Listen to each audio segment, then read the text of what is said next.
Hi,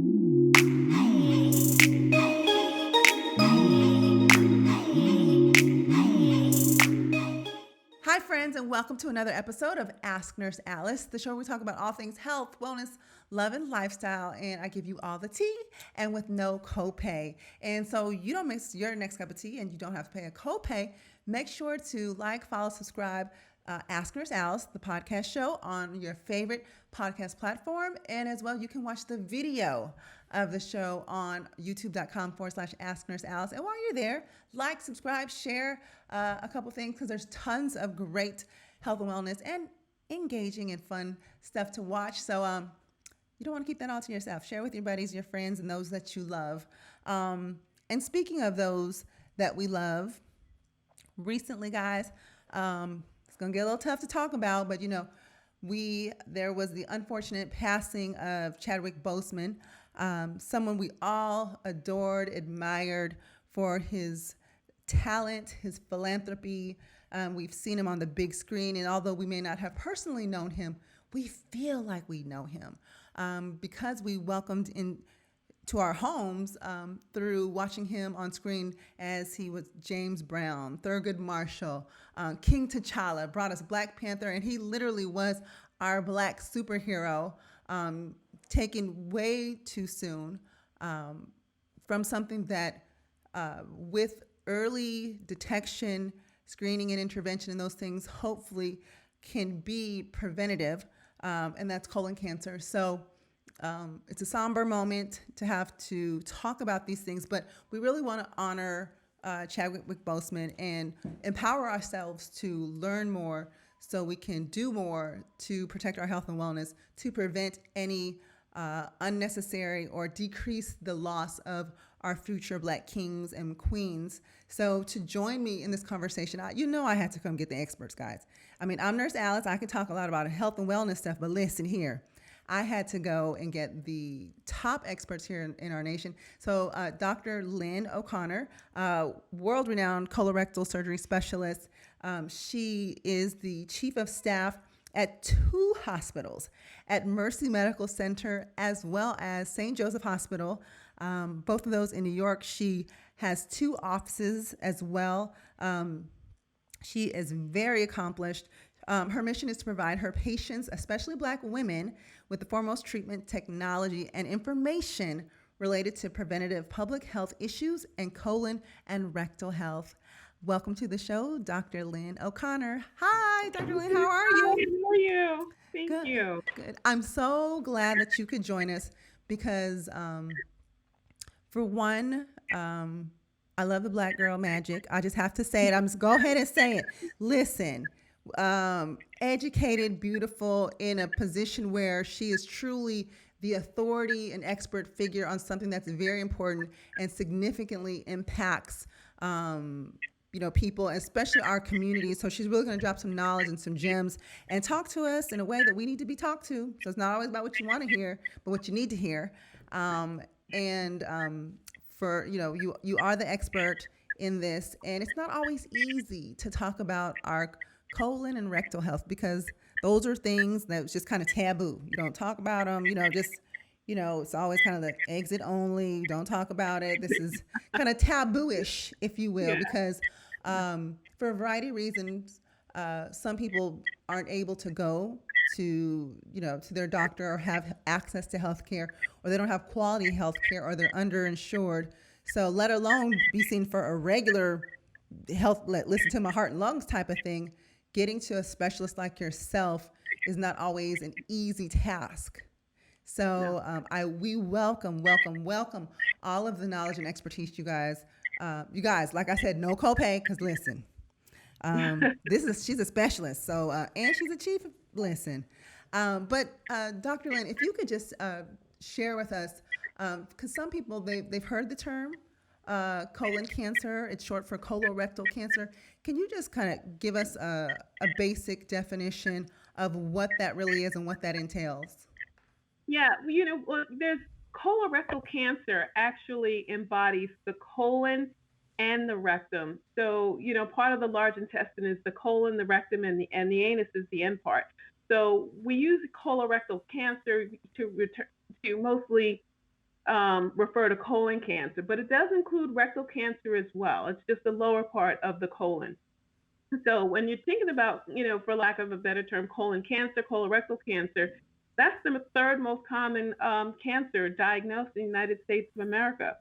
And it's the second most common cause of cancer death. Now, So when you're breaking that down, colon cancer, colorectal cancer, it's pretty much, used interchangeably. so Dr. Lynn, I mean, we don't hear as much about colon cancer. We're hearing about it now because of Chadwick Boseman. And by the way, guys, so he was diagnosed in 2016 with stage 3 cancer. Didn't talk about it with the general public, but still during that time when he was filming many of these movies that we know and adore him in, he was getting surgeries, he was getting treatments, while all the while, keeping his personal information personal. But so we're talking about it now because he died at what is an early age, 43. But we hear so much about breast cancer, lung cancer. How come we don't hear as much about colon cancer if it's the third most common cancer? Well, like you said, it's really kind of taboo. And for the most part, colon cancer used to be, well, it's mostly a disease of the older folks. Okay. So, 68 to 72 years of age is the average age where a patient is going to be diagnosed with colon cancer. But the issue is that if we're seeing more and more younger patients now. So it's an anomaly. It's odd to see somebody 43 years of age die of colon cancer. But the problem is since 1994, we've seen a 51% increase Wow. in the cases of young onset colorectal cancer. And we're talking about people 50 years of age or younger. What? So that is what's really driving this. It's phenomenal. It's something that you don't expect. So since you don't expect and it's going in the wrong direction, it's drawing a lot of attention. So So we've had colon cancer on the radar, but now colon cancer is occurring more frequently and increasing in the younger folks. do we know why that's happening? I mean, does it have something to do with our diet, our lifestyle? Is it something that's in our milk? I mean, like what? Because they say they always put antibiotics in these cows and stuff like that. But I'm just saying, what um, do you and your expert opinion and your colleagues believe is causing this shift for this to have an earlier onset? Well, if you think about it, we're in a much more sedentary lifestyle. I mean, you can sit in your couch and grab Uber Eats if you want. We're not exercising. The American Heart Association recommends at least 30 minutes of exercise 5 days a week of just moderate intensity, which is getting up and walking around. We're not exercising. We have a sedentary lifestyle and our diet, Mm. not a lot of fruit, not a lot of vegetables. And we're in an obesity epidemic. We are larger now than we have ever been before, and we continue to get larger. We're in the super size me, Oh yes, value meal, supersize. get big gulps, big fries, super size me. So we're just eating, and it's a lot easier. We're not active. So I think a lot of those things, our lifestyle plays a role in that. And that I personally believe, our foods are not are genetically modified. We have a lot of antibiotics. Things are have to go from further away. So, you're not supposed to have grapes in the middle of the winter. You know, your fruit should be your seasonal fruits, and we're not doing that.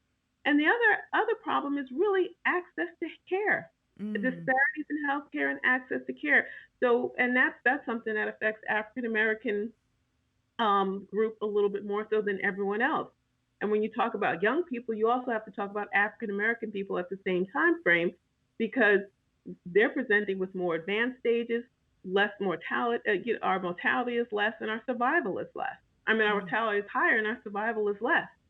So it's drawing attention, rightly so. And I think Chadwick Boseman's death has really highlighted this. So, I mean, gosh, you named so many reasons that make sense as to why we're seeing this earlier on. So, but let me talk about like screening. So, screening is supposed to occur before you have any symptoms. So, Yes. when I know you mentioned that colorectal cancer is usually has historically been something more for those who are older, but we're seeing a shift, right? They're getting younger and younger. So, at what age should someone be going to get their initial colorectal cancer screening? So let me just clarify. It is still a disease of the older folks. Okay. But and that's primarily the people who have colorectal cancer. But we are seeing it in younger and younger patients, and that's the alarm. And as a result of seeing it in younger and younger patients, the American Cancer Society has decided to decrease the age at which screening should occur. So normally it was supposed to be 50 years of age. It's decreased now to 45 years of age for the average risk patient to start screening. Okay. And when you're talking about average risk, you're talking about somebody who does not have a family history of colon cancer, Okay. who doesn't have a family history of colon polyps or personal history. You're talking about someone who doesn't have the inflammatory bowel disease, such as ulcerative colitis, Crohn's disease, or genetic predisposition. So that's average risk. Okay. Anyone who may have those other issues or signs and symptoms would likely need to be screened sooner. Okay, so there you go. So if you do have those risk factors, then you need to have a conversation with your physician about possibly being screened earlier. And this Yeah. is when we talk about screening, usually this is done before you have any symptoms. Now, the second question where I want to go with, and it's a two-parter. What are those symptoms? And if I'm going to see my provider after I've already had symptoms, that's no longer screening, right? I'm actually that's symptomatic care. Is that correct? Well, that is correct to a point. Okay. The whole premise behind screening is you want to get this before it becomes a cancer. Yes. So that's why they lowered the screening age to try to get more patients to have their diagnosis before it's become advanced or before you have a polyp, which you can remove before it becomes a cancer. Okay. So that's the whole issue with the screening. But if you do have some symptoms, and those symptoms could be bleeding, rectal bleeding, blood with bowel movements, change in bowel habits, weight loss, loss of appetite. Those are some of the things that are symptomatic and they're concerning, but they may not necessarily be due to colon cancer. Okay. So if you are having those, they are signs, then that means you should go get checked. But just because you have that doesn't necessarily mean you're advanced and doesn't necessarily mean that you actually have a colon cancer. But it is a key and it's a sign for you to get checked. Especially the thing that's important is to know you're normal. Mm-hmm. If you move your mouth every 3 days, that's you. And if it starts going every 5 days, every 6 days, that's not normal. So guys, you know, take a look at your stool. I know that just sounds, oh, Nurse Alice, why did you say that? No, you need to. I understand. They're like, oh, that's exit only. That's gross. I just need my toilet tissue, baby wipe, and flush it goes. But you need to know, what does it look like? Is it shaped like a pencil? Does it float? Does it sink?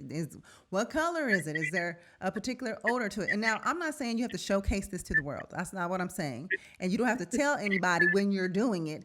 But you should know, like Dr. Lynn was saying, knowing what your normal is, your pattern, the color, consistency, and a lot of what we eat influences our stool.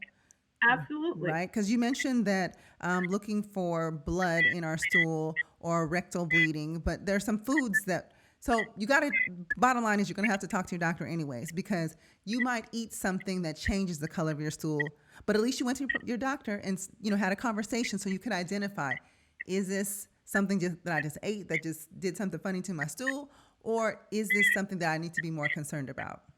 Absolutely, because sometimes people eat beets and, it may take a day or two for it to work its way through the system. And then you look down there and you see all this red and you're like, oh my God, what's going on? Mm-hmm. Or certain medications can change the color of your stool. It can change that. And if you need, like iron. if you're taking iron can make it look more black and darker. So just knowing you're normal, and if there is a change, it's something that you speak about with your doctor. Okay. And it's something that if it continues, that's where you really should get screened. So you are aware of what's different. You're aware of what's changed.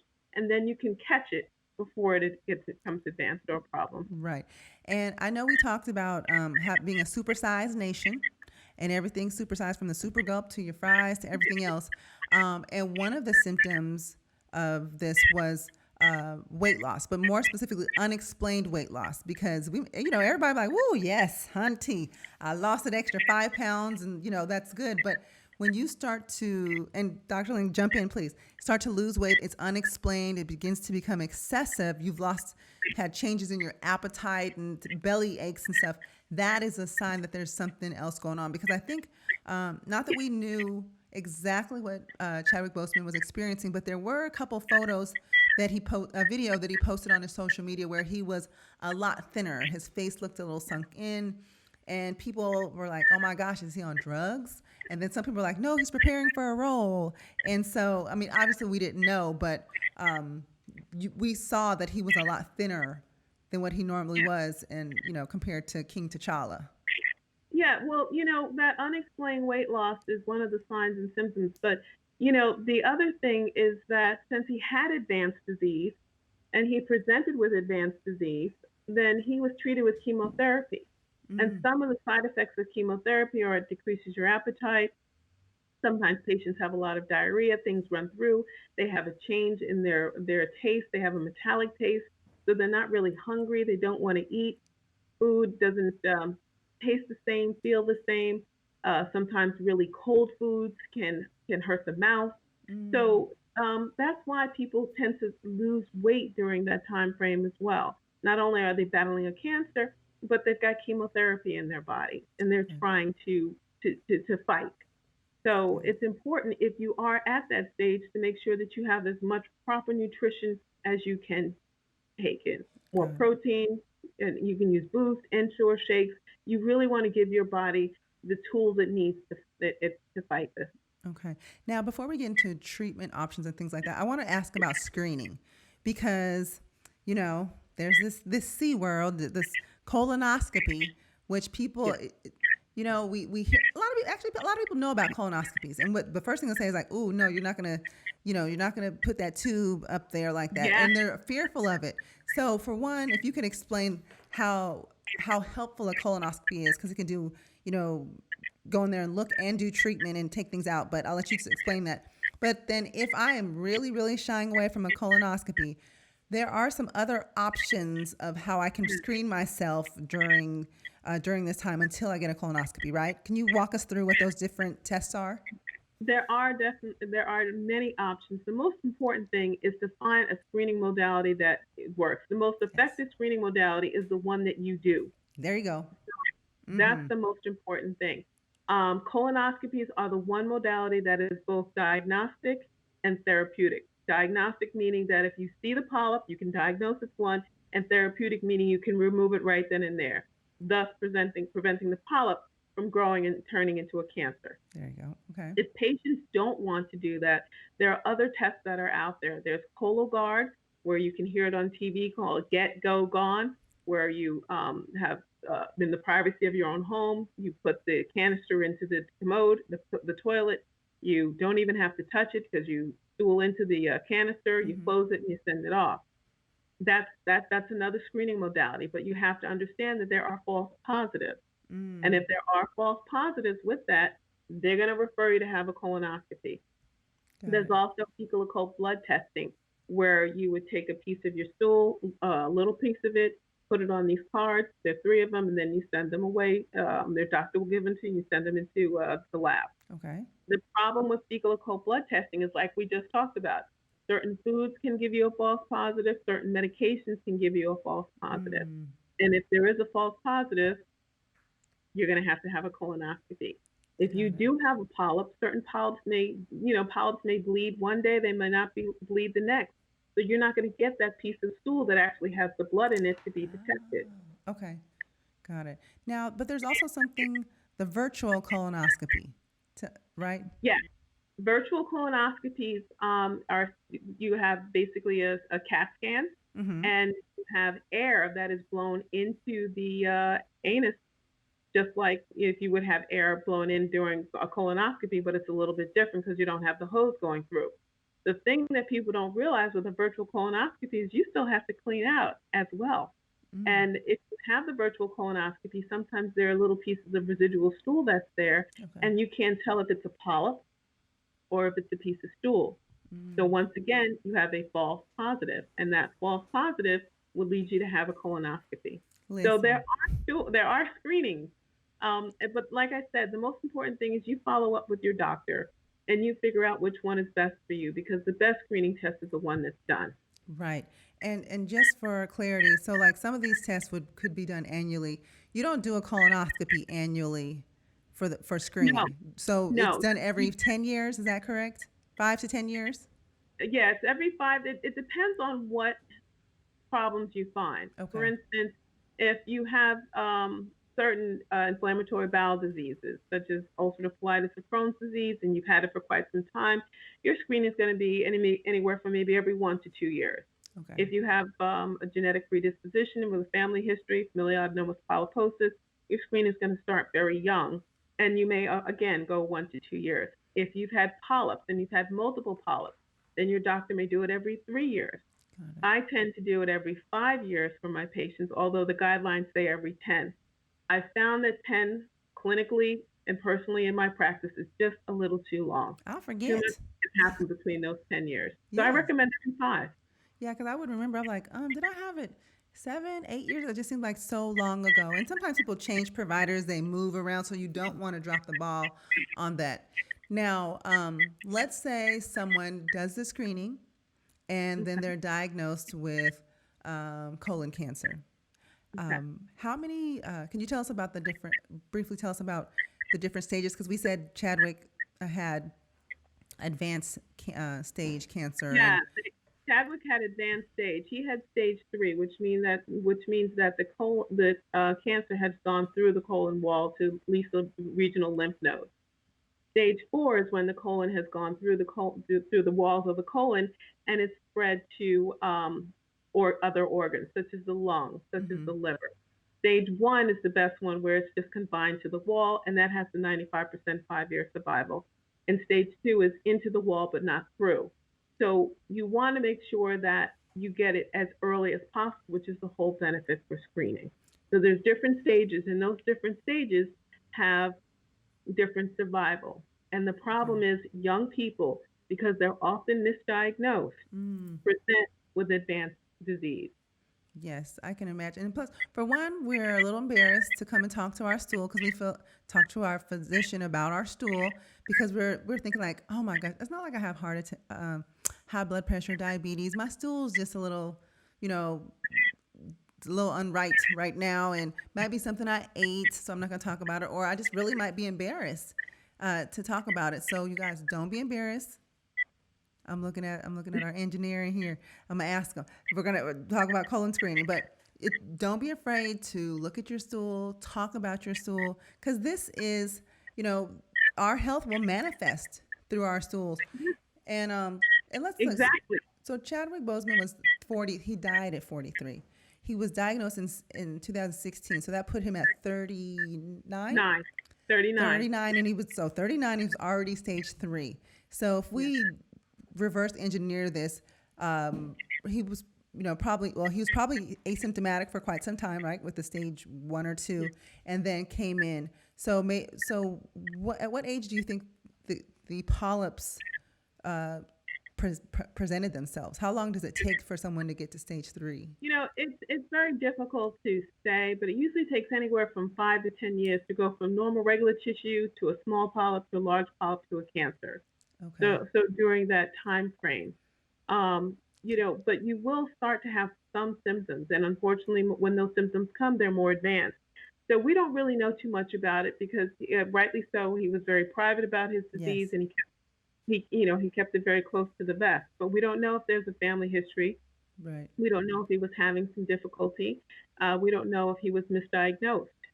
We don't know if he had to see multiple doctors before he finally got to that diagnosis. Because when you think about it, look at him on screen. He's young, he's healthy, he's buff, he looks good. Oh That's the yes. last thing that someone's going to think about. That Chadwick Boseman at 36, 37, has something wrong with him that way. Oh yeah. He So was one of our that's superheroes. why Like, it's important to just be vigilant about it. Exactly, but it's important to be vigilant. It's important to know your body, know your normal, and know when something's wrong. exactly. And you guys, we know Chadwick Boseman, our King T'Challa. He was fearless on screen, was a very kind soul off screen. And although hindsight is 2020, you can go back and you can see videos where he actually did a lot of outreach and worked with kids and, went to visit people who had cancer. So, for those of you who might feel like, oh my gosh, why didn't he tell us? Well, he didn't have to. And just No. like, the only person that he really needed to talk to was his provider, his healthcare provider, because that is a very personal matter. Now, I know we all shared King T'Challa and, we loved him on screen, but we also have to understand that people have the right to exercise privacy when it comes to their healthcare. And so this should generate some ideas or some conversations around in your family, amongst your friends. Because one thing, though, is certain, even though he didn't talk to the general public, it sounds like he had a support system. He had, he did share this news with with his team and with his wife at the time. And so when you're going through health challenges and things like that, I know it can probably feel very lonely. But I think having a support system while you're going through this journey is going to be helpful. Is Yes, that right, Dr. Lynn? absolutely. Having a support system is key because this is something that's it changes your whole entire life. It changes the ways that you think about things. Mm-hmm. It changes everything and impacts everyone around you. So this is something where you do need that support group. And if you think about him not telling everyone else, that speaks to his character on and off screen. That speaks to who he is. That speaks to his inner strength, and that speaks to his decision and his battle Mm-hmm. and the way he wanted to do it. And I think that leaves us with a legacy of an amazing actor, a phenomenal human being, and it's a wake up call and a message to all of us Yes. to do what we need to do to take care of ourselves. And if there's anything that Chadwick Boseman left that's phenomenal, it's that. It's Mm-hmm. helped the entire community realize and shed attention on a disease that's starting to attack younger people. Absolutely, absolutely. Dr. Lynn, this has been some wonderful information. I'm sure there are people who maybe at the top of this podcast weren't as familiar with colon cancer, the signs and symptoms, the risk, the screening, and the treatment. And you've been instrumental in helping to educate people. And in your work, really appreciate you working so hard at trying to prevent and treat people with these conditions. I know that probably isn't very easy for you. I don't know. I know because. So how do you deal with it? How do you? I mean, because you're seeing probably some very sick patients, conducting surgeries, seeing a lot. How do you manage your health in doing all this? How do I what? How do you I'm sorry. manage your mental health and physical health during all this? You know what? It's hard. It is hard. What I actually feel is when I help patients, when I operate with them, I don't go in there alone. I believe I'm doing God's work. I Mm-hmm. believe He's working through me. That gives me a lot of strength and courage to do the things that I need to do in order to try to fortify myself to be able to continue to keep up this pace and this stamina. It's important that I eat right. It's Yes. important that I rest, and it's important that I exercise. And that's one of the big things that I do to deal with stress and to cope with this issue is exercising. And for us during COVID-19, a lot of our coping mechanisms have been taken away. That's true. Those mechanisms of being able to get to the gym, to see our family, to see our friends, to fellowship. So it's trying to stay as connected as possible, understanding my journey, praying, knowing that putting God first and taking care of my body is really the grace of God that allows me to do the things I need to do. And we are so fortunate to have someone like yourself doing what you do. We really, really appreciate you. And guys, I want to remind you that social distancing does not mean social isolation. We may not be Exactly. face to face in Yes. the same room, but you still stay connected. Reach out, check on a strong friend.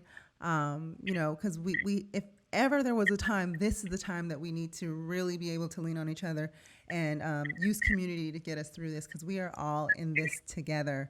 Um, Dr. Lynn O'Connor, this has been amazing. So, can you tell us real quickly, tell our viewers where they can follow you, connect with you, or even consult with you if they want your services here?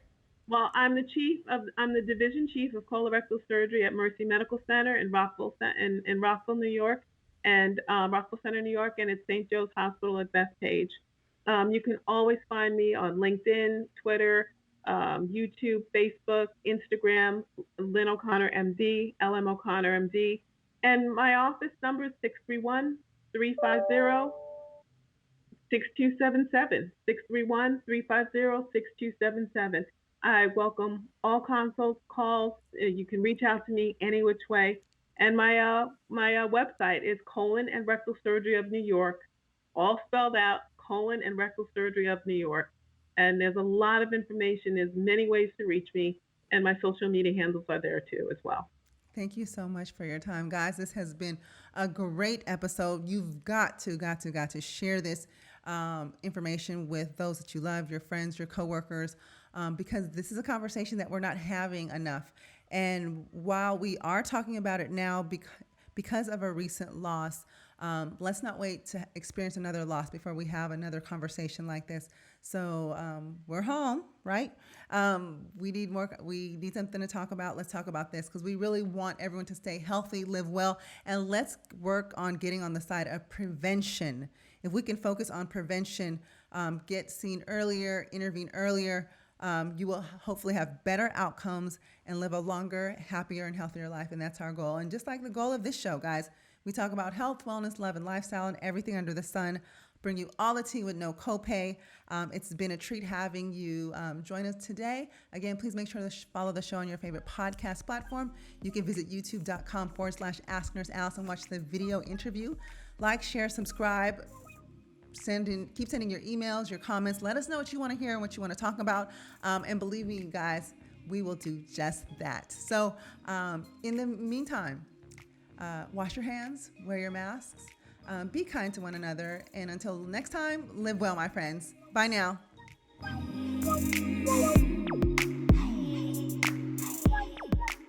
This has been an Inclusive Media Podcast Studios production.